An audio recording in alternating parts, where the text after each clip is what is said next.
The Happy Prince by Oscar Wilde. High above the city, on a tall column, stood the statue of the Happy Prince. He was gilded all over with thin leaves of fine gold. For eyes he had 2 bright sapphires, and a large red ruby glowed on his sword hilt. He was very much admired indeed. "He is as beautiful as a weathercock," remarked one of the town councillors, who wished to gain a reputation for having artistic tastes. "Only not quite so useful," he added, fearing lest people should think him unpractical, which he really was not. "Why can't you be like the Happy Prince?" asked a sensible mother of her little boy, who was crying for the moon. "The Happy Prince never dreams of crying for anything." "I am glad there is someone in the world who is quite happy," muttered a disappointed man as he gazed at the wonderful statue.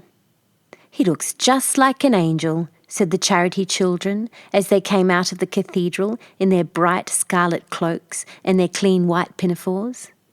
"How do you know?" said the mathematical master. "You have never seen one." "Ah, but we have, in our dreams," answered the children, and the mathematical master frowned and looked very severe, for he did not approve of children dreaming. One night there flew over the city a little swallow. His friends had gone away to Egypt 6 weeks before, but he had stayed behind, for he was in love with the most beautiful reed. He had met her early in the spring as he was flying down the river after a big yellow moth, and had been so attracted by her slender waist that he had stopped to talk to her. "Shall I love you?" said the swallow, who liked to come to the point at once, and the reed made him a low bow. So he flew round and round her, touching the water with his wings and making silver ripples. This was his courtship, and it lasted all through the summer. "It is a ridiculous attachment," twittered the other swallows. "She has no money and far too many relations." And indeed the river was quite full of reeds.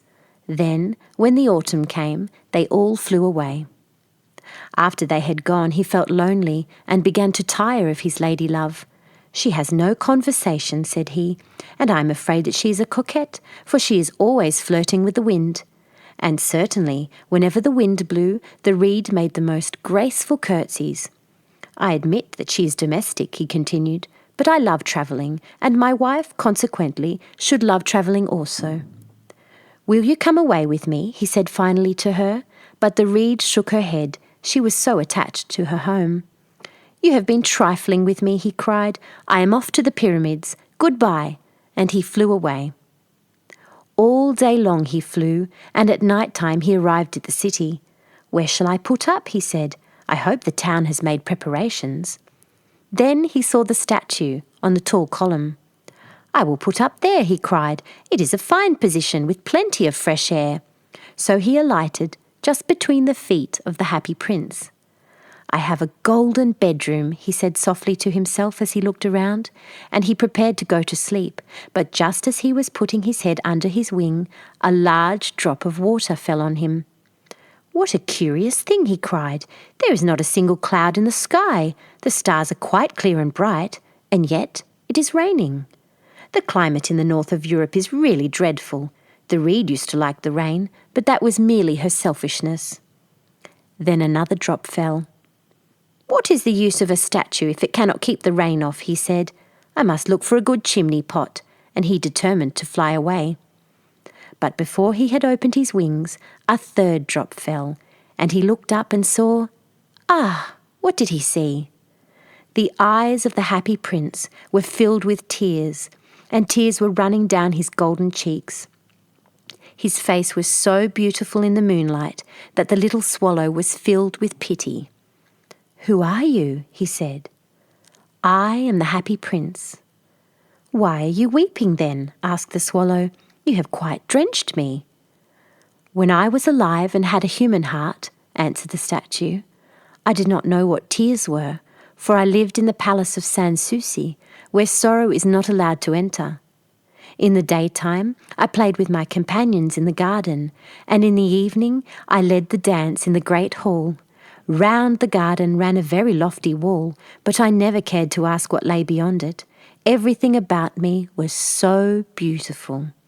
My courtiers called me the happy prince, and happy indeed I was, if pleasure be happiness. So I lived, and so I died. And now that I am dead, they have set me up here so high that I can see all the ugliness and all the misery of my city, and though my heart is made of lead, yet I cannot choose but weep." "What?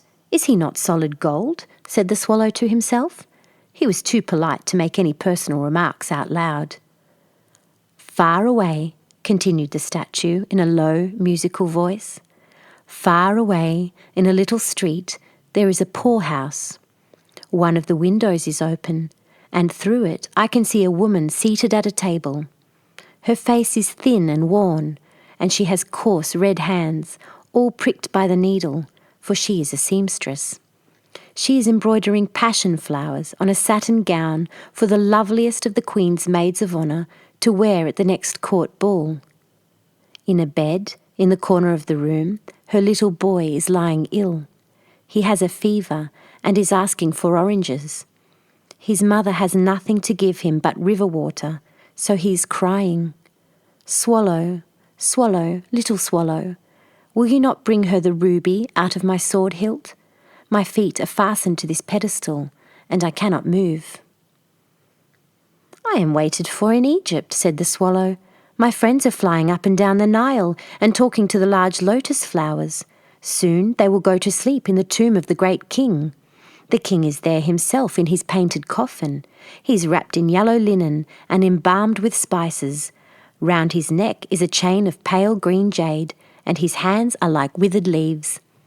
"Swallow, swallow, little swallow," said the prince, "will you not stay with me for one night and be my messenger? The boy is so thirsty, and the mother so sad." "I don't think I like boys," answered the swallow. "Last summer, when I was staying on the river, there were 2 rude boys, the miller's sons, who were always throwing stones at me. They never hit me, of course. We swallows fly far too well for that. And besides, I come of a family famous for its agility. But still, it was a mark of disrespect." But the happy prince looked so sad that the little swallow was sorry. "It is very cold here," he said, "but I will stay with you for one night and be your messenger." "Thank you, little swallow," said the prince. So the swallow picked out the great ruby from the prince's sword and flew away with it in his beak over the roofs of the town. He passed by the cathedral tower, where the white marble angels were sculptured. He passed by the palace and heard the sound of dancing. A beautiful girl came out onto the balcony with her lover. "How wonderful the stars are," he said to her, "and how wonderful is the power of love." "I hope my dress will be ready in time for the state ball," she answered. "I have ordered passion flowers to be embroidered on it, but the seamstresses are so lazy." He passed over the river and saw the lanterns hanging to the masts of the ships. He passed over the ghetto and saw the old men bargaining with each other and weighing out money in copper scales. At last he came to the poorhouse and looked in. The boy was tossing feverishly on his bed, and the mother had fallen asleep. She was so tired. In he hopped and lay the great ruby on the table beside the woman's thimble. Then he flew gently round the bed, fanning the boy's forehead with his wings. "How cool I feel," said the boy. "I must be getting better." And he sank into a delicious slumber. Then the swallow flew back to the happy prince and told him what he had done. "It is curious," he remarked, "but I feel quite warm now, although it is so cold." "That is because you have done a good action," said the prince. And the little swallow began to think, and then he fell asleep. Thinking always made him sleepy.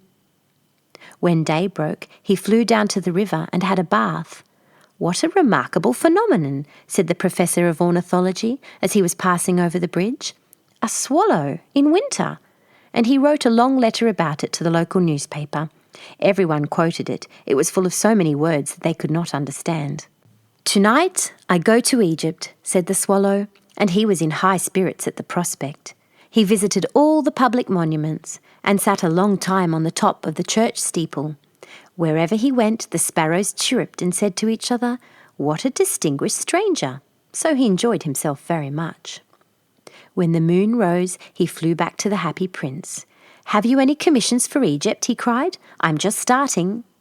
"Swallow, swallow, little swallow," said the prince, "will you not stay with me one night longer?" "I am waited for in Egypt," answered the swallow.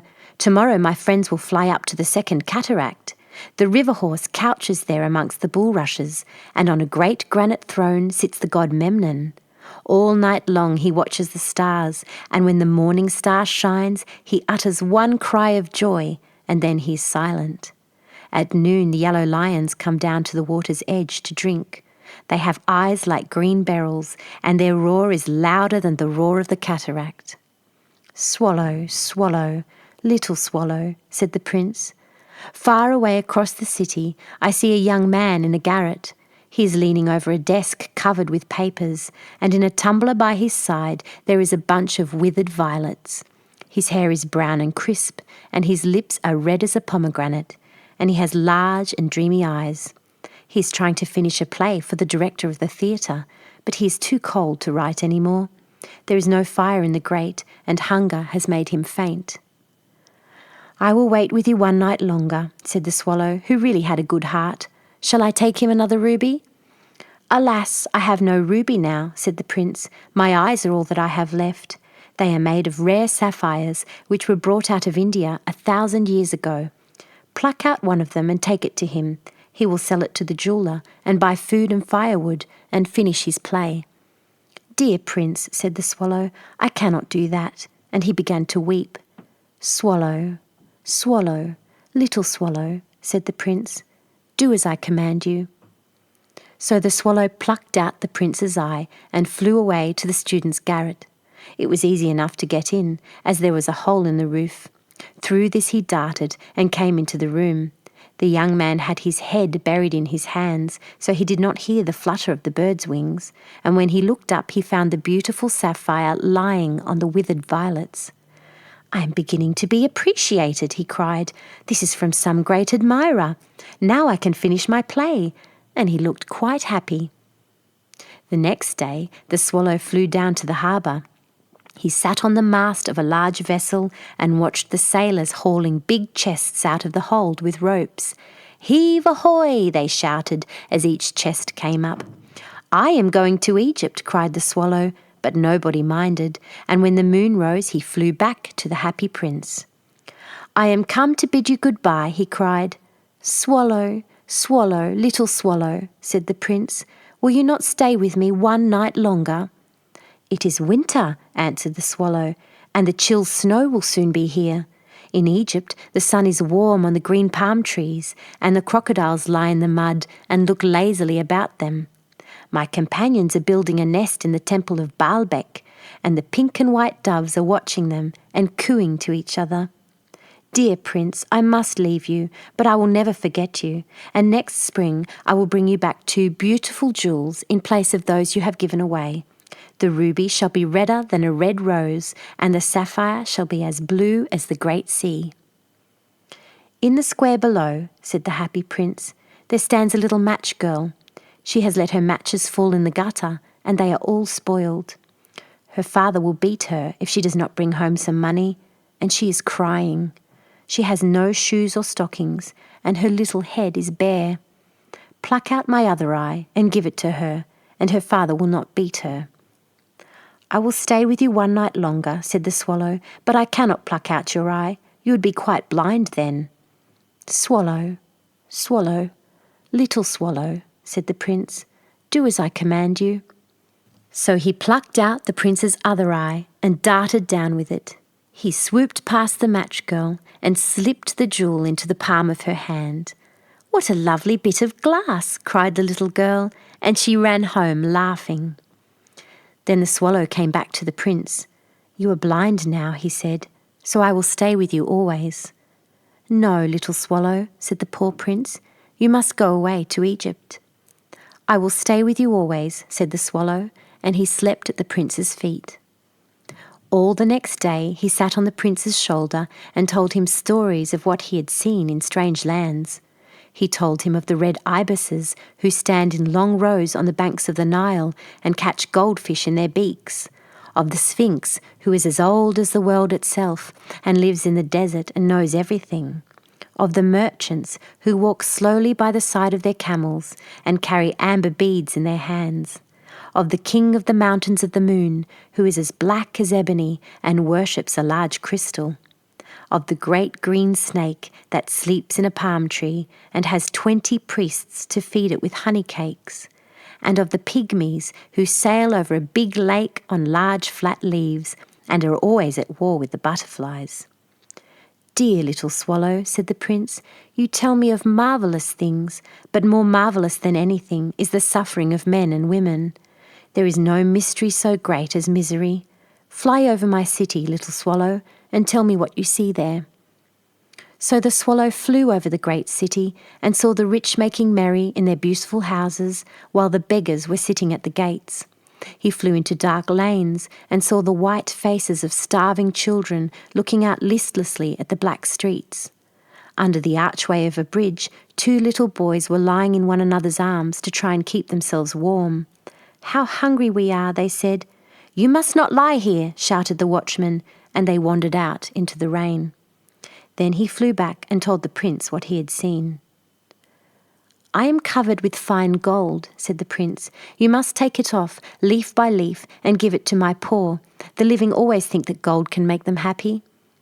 Leaf after leaf of the fine gold the swallow picked off, till the happy prince looked quite dull and grey. Leaf after leaf of the fine gold he brought to the poor, and the children's faces grew rosier, and they laughed and played games in the street. "We have bread now," they cried. Then the snow came, and after the snow came the frost. The streets looked as if they were made of silver. They were so bright and glistening. Long icicles like crystal daggers hung down from the eaves of the houses. Everybody went about in furs, and the little boys wore scarlet caps and skated on the ice. The poor little swallow grew colder and colder, but he would not leave the prince. He loved him too well. He picked up crumbs outside the baker's door when the baker was not looking and tried to keep himself warm by flapping his wings. But at last he knew that he was going to die. He had just strength to fly up to the prince's shoulder once more. "Goodbye, dear prince," he murmured. "Will you let me kiss your hand?" "I am glad that you are going to Egypt at last, little swallow," said the prince. "You have stayed too long here, but you must kiss me on the lips, for I love you." "It is not to Egypt that I am going," said the swallow. "I am going to the house of death. Death is the brother of sleep, is he not?" And he kissed the happy prince on the lips and fell down dead at his feet. At that moment a curious crack sounded inside the statue, as if something had broken. The fact is that the leaden heart had snapped right in two. It certainly was a dreadfully hard frost. Early the next morning, the mayor was walking in the square below in company with the town councillors. As they passed the column, he looked up at the statue. "Dear me, how shabby the happy prince looks," he said. "How shabby indeed," cried the town councillors, who always agreed with the mayor, and they went up to look at it. "The ruby has fallen out of his sword, his eyes are gone, and he is golden no longer," said the mayor. "In fact, he is little better than a beggar." "Little better than a beggar," said the town councillors. "And here is actually a dead bird at his feet," continued the mayor. "We really must issue a proclamation that birds are not to be allowed to die here." And the town clerk made a note of the suggestion. So they pulled down the statue of the happy prince. "As he is no longer beautiful, he is no longer useful," said the art professor at the university. Then they melted the statue in a furnace, and the mayor held a meeting of the corporation to decide what was to be done with the metal. "We must have another statue, of course," he said, "and it shall be a statue of myself." "Of myself," said each of the town councillors, and they quarrelled. When I last heard of them, they were quarrelling still. "What a strange thing," said the overseer of the workmen at the foundry. "This broken lead heart will not melt in the furnace. We must throw it away." So they threw it on a dust heap, where the dead swallow was also lying. "Bring me the 2 most precious things in the city," said God to one of his angels. And the angel brought him the leaden heart and the dead bird. "You have rightly chosen," said God, For in my garden of paradise this little bird shall sing for evermore, and in my city of gold the happy prince shall praise me. The end.